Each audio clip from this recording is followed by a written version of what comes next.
Morning, everyone. Once again, I trust that you're well and the semester is progressing on well. I thought I would make this video presentation to you to enable you recover the time that you have lost because last week we did not have a class because of the graduation, and the previous week we had um, we had a national holiday that affected both of our classes, and I feel conflicted that we have lost some time for this particular course through the semester, and because of that I find it important that we try to put all the resources that we have together to enable us to complete the syllabus within the stipulated time. So as you take your Cat 2 this week, then I'm requesting that you listen into this video, which is a part of the topics that we're supposed to discuss in this class. And sorry about my background, it's a bit disturbing. There are some students trying to settle into a class. So there's a topic that you're supposed to look at that is called distorted social mirrors. Stemming from a concept that we discussed previously that is called social comparison, a theory that has been advanced on social comparison by Leon Festinger. And you can find additional resources on this in your student portal. If you go, you scroll up to week number 5, you'll find I have uploaded some material on the seminal work by Leon Festinger that is looking into the idea of social comparison. But specifically within social comparison, I just want to record briefly on the idea of distorted social mirrors, a concept that is stemming from the idea that media is a mirror in itself. And media being a mirror is a concept, or is a philosophy or an ideology that is coming from media sociology, the relationship between media itself and society, and how the two relate. That media gives a chance for audiences, or a chance to the society to look at itself, to look at social realities, the things that are happening within the society in which people are planted in, and they can see a reflection of that in the media. But it's not always an accurate representation of that particular reality. And especially when you're looking at social media, particularly social media platforms, Instagram, Twitter, Facebook, Snapchat, TikTok, all these platforms that we are using currently. And especially if you look at them in the context of advertising and marketing platforms that companies, institutions, agencies, put out information out there, and sometimes deliberately or otherwise, they don't give audiences an accurate representation of their reality. So they give audiences a distorted perception of their reality. And ideally, then when you're discussing distorted social mirrors, this is the very concept that we are interested in canvassing, or we are interested in trying to make sense of that very, phenomena where information is being given on social media, and that information is distorted. So in a way, the reflection is not as it should be. The reflection is not accurate. The reflection is not correct. It is not within the right perspective. And this has got an impact from a psychological perspective, since we are interested in the idea of psychology of communication. This has got an impact. There are unintended consequences that emerge from this kind of, distorted social reality, distorted mirrors on part of the audiences. And I have listed some of these consequences, things like materialism. You watch shows like The Real Housewives of Miami, Real Housewives of Atlanta, and here in Kenya now we have a versions of things that push materialism our way, that people want bigger cars, bigger houses, grand living. They're not satisfied with a house with 1 or 2 bedrooms. They want 10 bedrooms. They want several cars in their parking yard, and so on and so forth. Pushing materialism and consumerism through this kind of media messaging. Cynicism, irrationality, selfishness, social competitiveness, powerlessness, sexual preoccupation, the lack of self-esteem among persons, and so on and so forth. All these tend to be consequences of distorted social media. And to make sense of this concept very well, then I'm centering my presentation on the work that has been done by scholars around how people perceive their images, or how people perceive the image of themselves, the the idea of who they are whenever they look at themselves in a mirror, and they are trying to compare their bodies, in relationship to other bodies that they have seen on social media platforms, and especially women, for instance.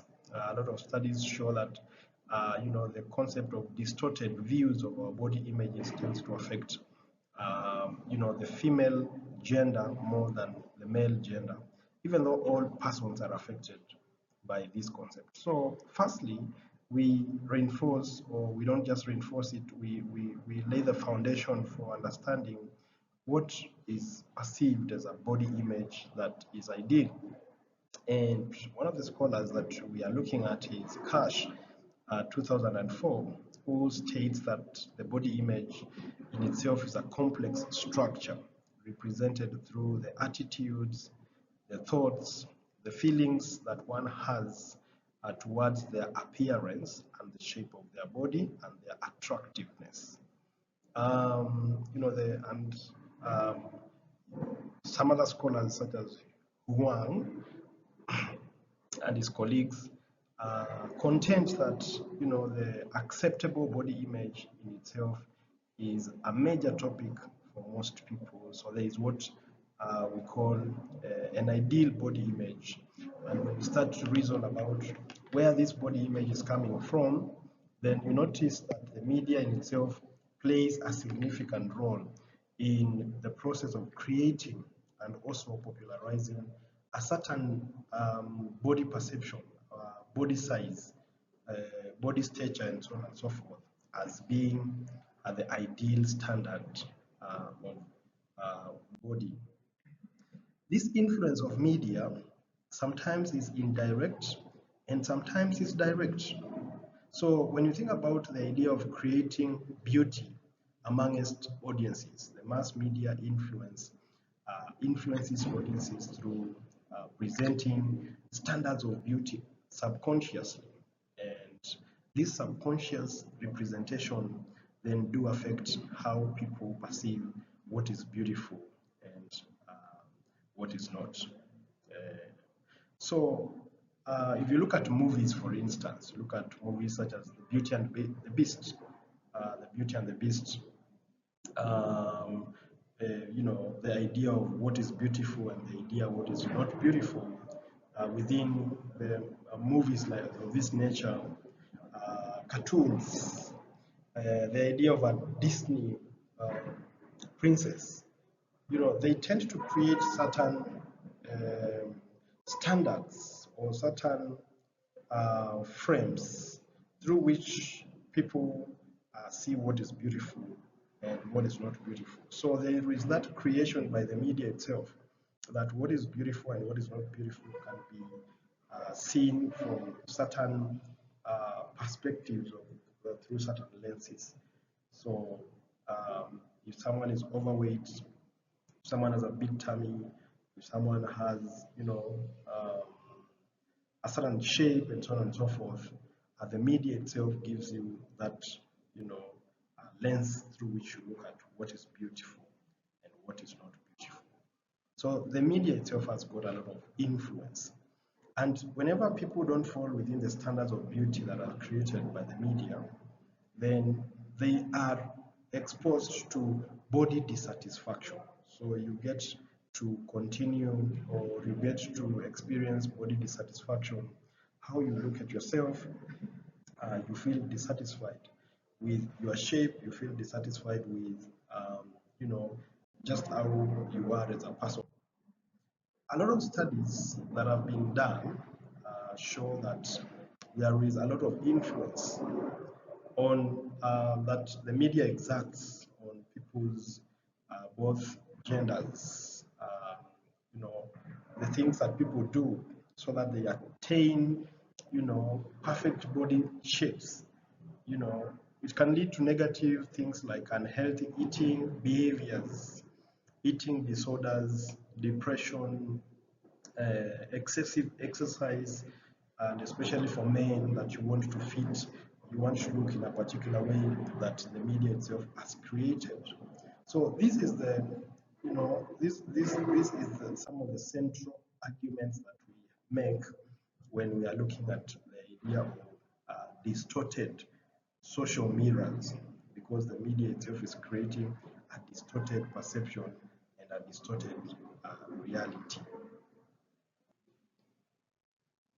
Okay, so to make sense of this conversation, there is a lot of experiments that have been done, but one useful experiment that I found relevant for us in this particular class is an experiment that has been done by Casey Ho.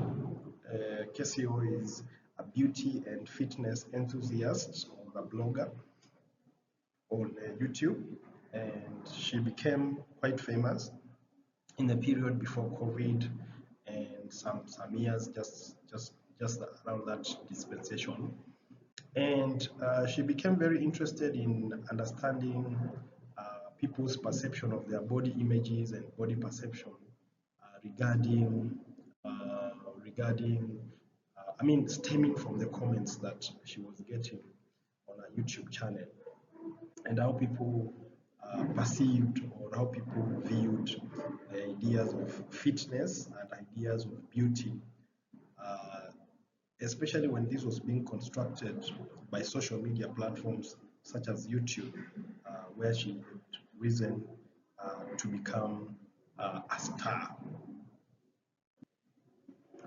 So in this particular experiment, Casey did a Photoshop experiment, and she was able to develop different images of herself, and these images were presented to her followers on YouTube, and she was interested in understanding their comments, in what or how in what ways or how they viewed what would be regarded as an ideal body image. Let me show you some of the images that she came up with. For instance, this is one of them. There is a concept that people call thigh gap. Apparently that's a big thing among certain quarters of the population in terms of understanding beauty and fitness standards, thigh gap. And like I was saying that, our work was being done in the period of COVID-19, at a time when, certain musicians such as Nicki Minaj, Cardi B, among others, were rising. And if you look at how their construction of beauty, especially amongst the female American black rap artists or hip hop artists, how they shape the idea of beauty, and the people who listen and idolize these musicians, how they regard beauty from the perspective of a musician like Cardi B or Beyonce or Nicki Minaj and so on and so forth. This is what she photoshopped based on the comments that she was receiving from her YouTube in terms of what a perfect body would look like. A small waist, uh, you know, and a big bust and I mean, long legs, big boobs, as you can see being photoshopped there. And then there is the one from mid 90s, to 2000s. And then you can look at who are the musicians, or who are the famous actors, the famous, you know, um, social media anchors, especially those that have been constructed by Hollywood and how they perceived beauty. And those were the kind of comments that led to the creation or the Photoshop of those kind of a body.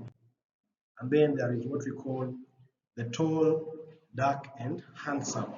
Tall, dark, and handsome perception that has over time persisted as the idea of an ideal body for men, for instance.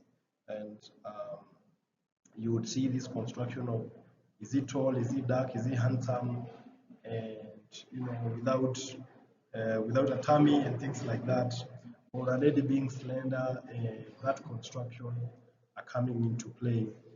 All this being the work of media, being the construction that is coming from movies, being the construction that is coming from uh, music videos and music that we listen to. And then now more recently, places like social media, Snapchat, TikTok, and so on and so forth, being the places where then this kind of construction is done for us to perceive what is the ideal body, or what is the ideal body image. And what is being highlighted then is that there is an unrealistic standard of beauty that is passed on to audiences. There is an unrealistic standard of beauty that is passed on to consumers and people who are subscribed to these social media platforms, and the amount of pressure that is put on particularly people like women, and especially young women, to live up to certain unrealistic standards of beauty.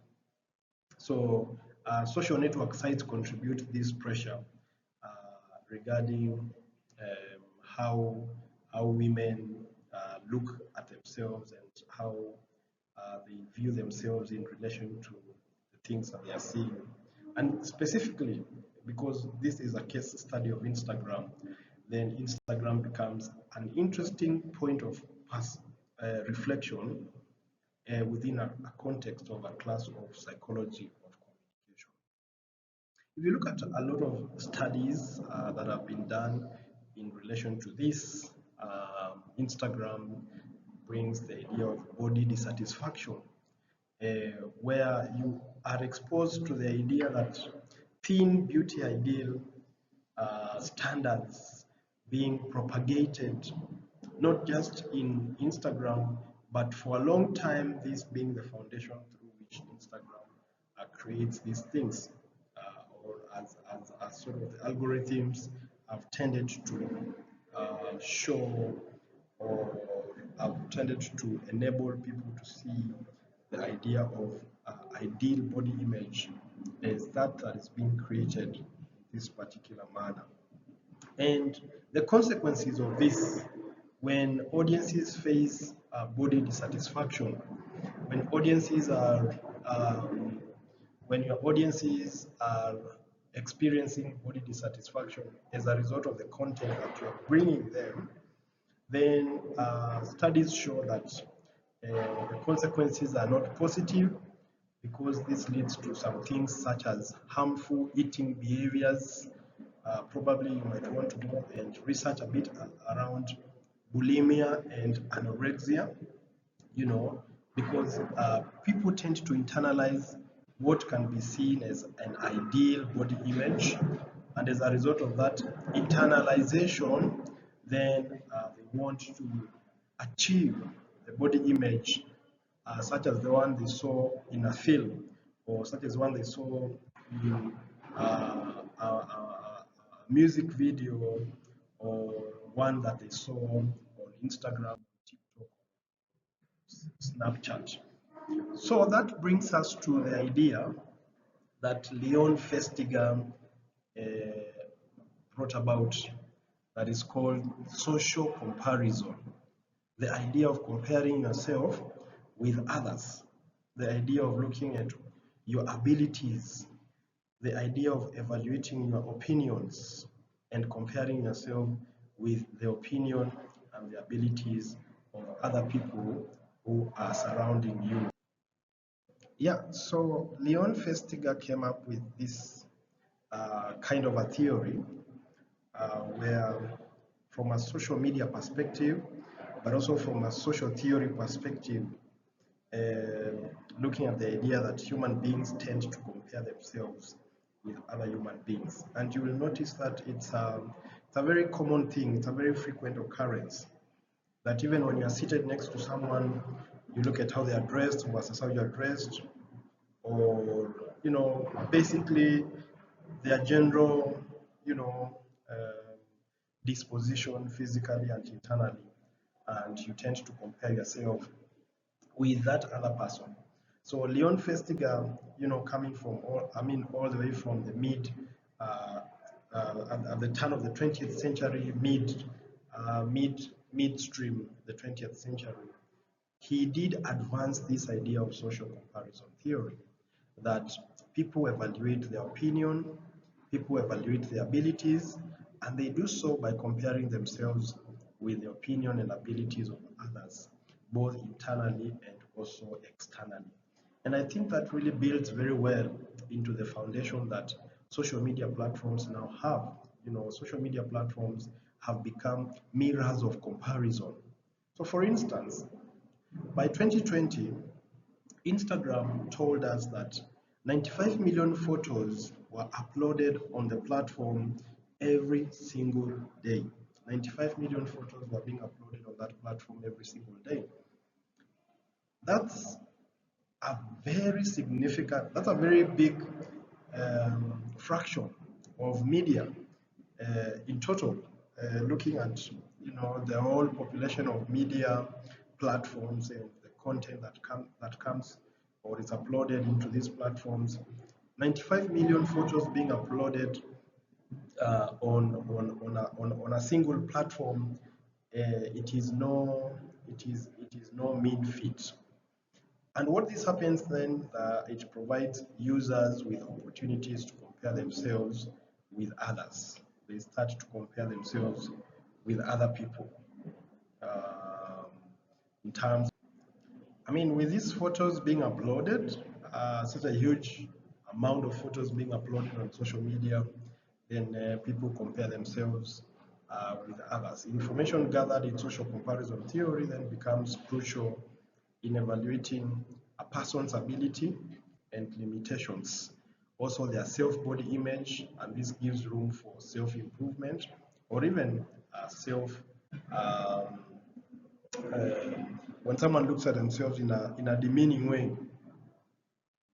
especially when their self-esteem is low. So Leon Festinger argues that there is a psychological or innate drive that exists in every person to evaluate their abilities with others. And secondly, a person evaluates their opinions and abilities by comparing themselves in respect to others. And this comparison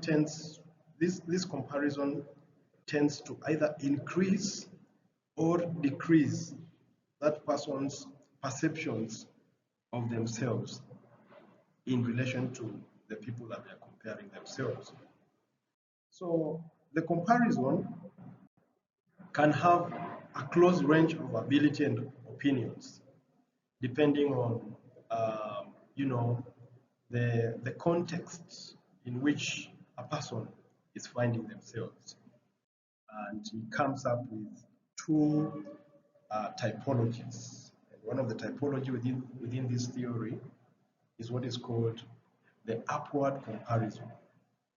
And upward comparison is when a user, compares themselves with others who are better off than themselves. So the comparison is upward. So you're looking at probably people who are richer than you. If you're watching, let's say, Real Housewives of Atlanta and you're a housewife, you're looking at what are the things in the houses of these other housewives. For instance, how many cars do they have in their backyard? How many bedrooms do they have in their homes? How many homes do they have? How many times do they go on vacation? When they go on vacation, where do they go to? Very high-end sort of comparison. And what Leon Festinger then concluded is that upward comparison leads to feeling of dissatisfaction, because a person evaluates themselves in terms of upward comparison, that you're looking at yourself, versus a celebrity, someone who is, established, someone who is famous, someone who is known, and so on and so forth.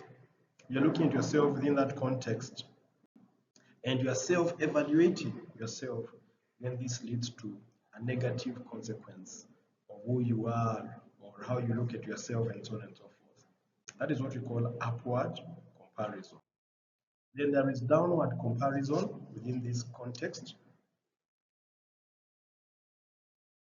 And downward comparison is the opposite of upward comparison now, where you're looking at yourself and you are doing self-evaluation, in relation to maybe people who tend to be lesser in terms of achievement, in terms of perception, in terms of image, and so on and so forth, compared to who you are within that context. And therefore, this leads to a positive self-evaluation. Positive self-evaluation. Some studies tell us that women subject their bodies to constant monitoring, and this is based on edited images that are portrayed on Instagram. And also this can lead to either dissatisfaction, which in turn leads to eating disorders and things like psychological conditions such as depression, because of either upward comparison or downward comparison, depending on the context. So what are the recommendations that are coming from distorted social mirrors then? The recommendation here is that the public should be sensitized on something that we have discussed in this class previously, that is called social media literacy. Social media literacy means that there is a need for the general public to understand that social media is more superficial than it is real, that people will always display the best image of themselves, which is not the only image that exists. And another recommendation then is what we call psychoeducation. Psychoeducation is in itself a preventive measure, and especially that targets younger millennials and also Gen Zs and younger generations as you go down the line, on what really constitutes healthy habits, healthy eating, healthy exercise, nutrition. And this means that people need to be exposed to more accurate messages instead of inaccurate messages about health, fitness, standards of beauty, so that their reality can be constructed in a more, in a more accurate way. So the process in itself, in how social comparison happens, is that you compare yourself with other people of certain traits or characteristics that you hold important or that are applicable at the time of your assessment. And this in itself can have, what you call cultural standards. Cultural standards. So, for instance, women within certain age group, because of that comparison process, or women within a certain generation have their own cultural standard of what is beautiful or what is ideal body. And this is evident that these groupings tend to have independent perceptions about the idea of social evaluation, self-evaluation. And therefore, Instagram itself is one place that tends to create a uniform culture of what is said about a group of many generations, trying to determine their ideas of beauty or the ideas of ideal body image. And also, there is this thing that is being called emotional contagion process. Emotional contagion, then it shows that emotions as an energy can be transferred from the media that you create, from the media that you watch. And this is very common actually. Sometimes if you visit certain pages, they can lift up your mood, or if you listen to certain music, it can lift up your moods, or you watch certain kinds of movies, they can lift up your moods, and then the vice versa is also true. This is what is being called emotional contagion. That idea of positive vibes can give you positive vibes, negative vibes can also bring you negative vibes.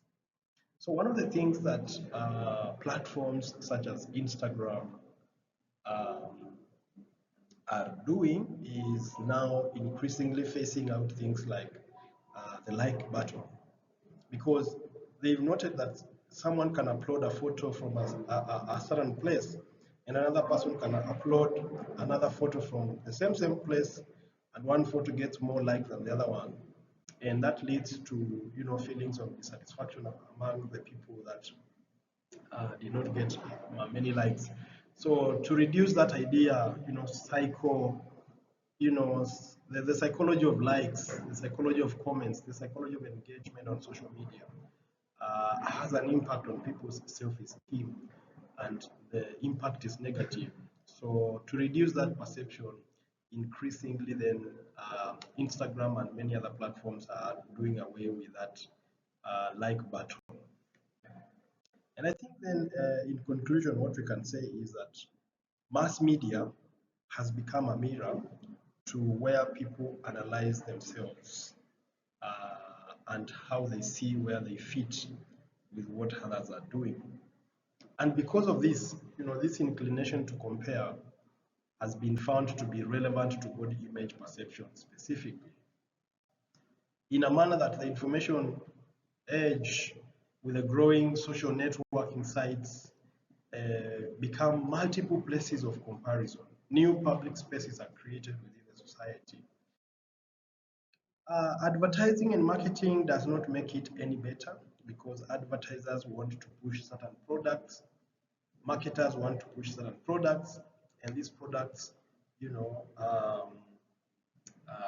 sort of convey certain outcomes. So if you use this teeth whitening, you know, um, teeth whitening paste or procedure, to make your teeth sparkle and things like that. So advertisers are all about that, and they've been found to be guilty in creating a distorted social media. So the last point that I can say here is that users should continuously monitor their social media use, how many times you are logging in, which platforms you are logging into, how the algorithms are playing into your consumption to bring you content depending on your behavior, previous behavior, user experiences, and so on and so forth.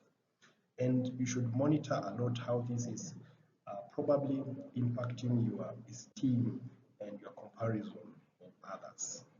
Thank you very much.